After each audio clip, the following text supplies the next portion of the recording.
Clogs are frustrating, and when you get one it can wreck a painting session. In this video we're going to run through what to do when it all goes wrong.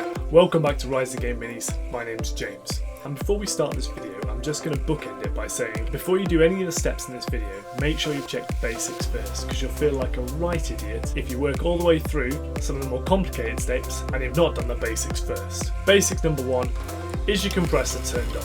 Basic number 2, check all your hoses, make sure they're tight, and make sure you're not leaking pressure that way. Those 2 basic steps out of the way, let's get to the real meat of the video and discover how to unclog an airbrush. Let's go!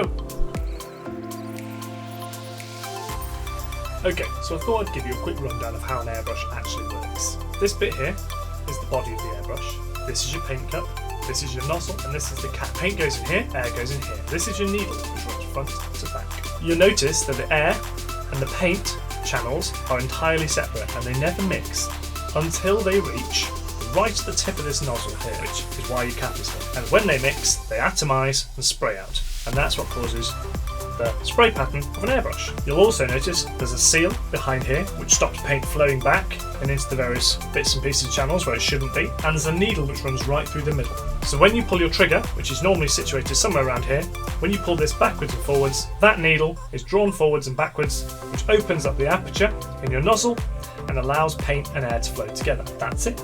Nice and simple. What this means is, because your paint and your air channels are completely separate, the bits we need to focus on cleaning are this section through here. Behind is sealed off, so it's only the bits in front of the seal we need to focus on. Now, obviously the bits that are going to clog up the first are going to be the narrow sections. So this section here and this section here are your big pinch points. First thing I can say to try and alleviate a clog is to give the airbrush a thorough flush through. Premier Foaming Airbrush Cleaner is my airbrush cleaner of choice. You'll find all the links to it down in the description below. When I was filming this video, it cost about £7 for a can. It's a neat product, but it's pretty toxic, so whenever you're using it, wear a mask. Using is pretty basic, just fit your applicator nozzle and then spray inside your cup.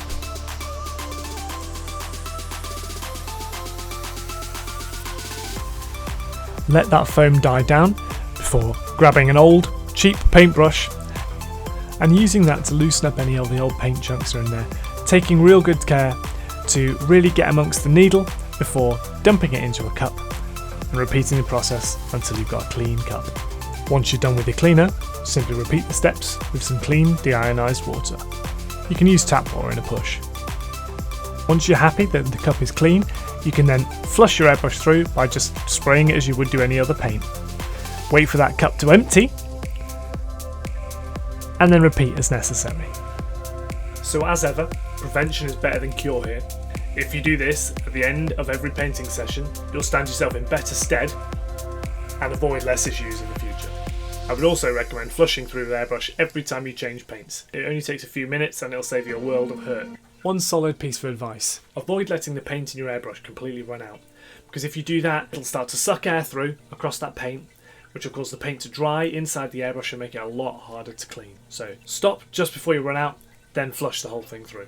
So, you've checked the basics, that's not worked. You've flushed it through, that's not worked. What next? Here's where we strip.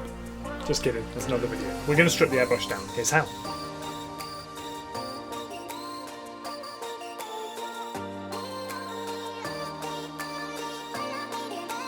First order today is a quick visual inspection. What you want to do is look straight down the barrel of your airbrush and see if you can see a completely round hole. If you can, it probably doesn't need cleaning.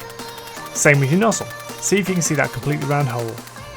If you can see any imperfections in that or misshapes and you don't see a perfectly round circle, the likelihood is you've got some paint clogging that, so we'll need to take some additional steps.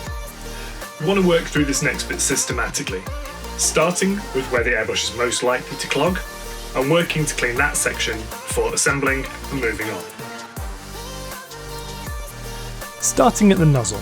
Most clogs are going to occur here because it's got the smallest aperture of any point on the airbrush.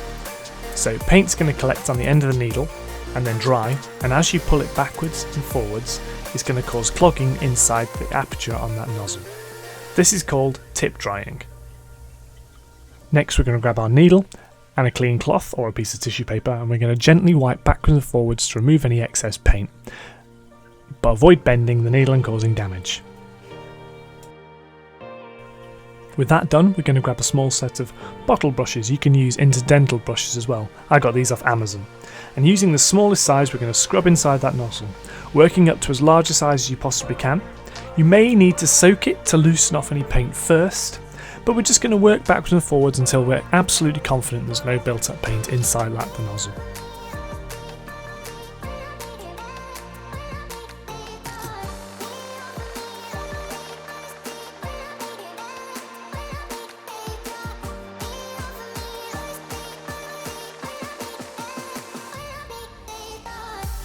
Next up, you want to take your needle and use that to very gently just push any of the last little paint chunks out to the end of that nozzle tip and onto your fingers, just like that.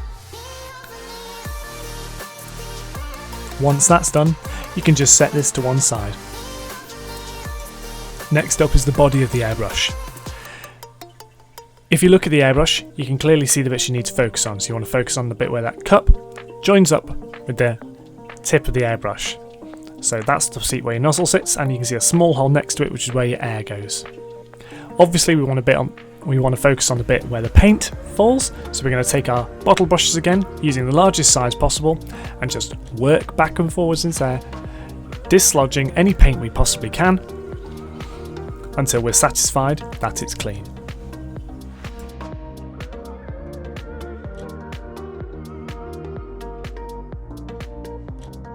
Now we reassemble, and the last step is to talk about pressure. Now if you're spraying thicker paints or paints with larger pigments, it goes without saying that having a little bit more force behind them will enable them to travel through the airbrush with less risk of clogging. Now typically, on a painting session, I will run a pressure of around 30 psi, which is pretty close to 2 bar.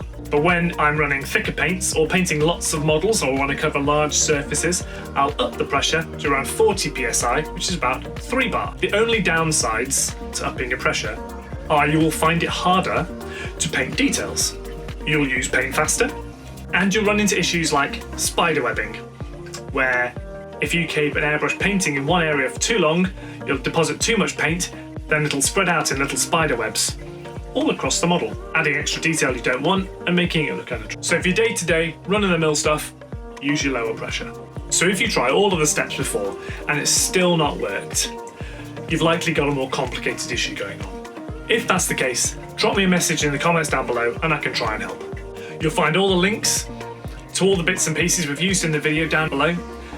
And if you found the video useful, make sure you share it with someone else so you can help them out too. So remember, humans need fantasy to be the place where the fallen angel meets the rising ape. See you next time.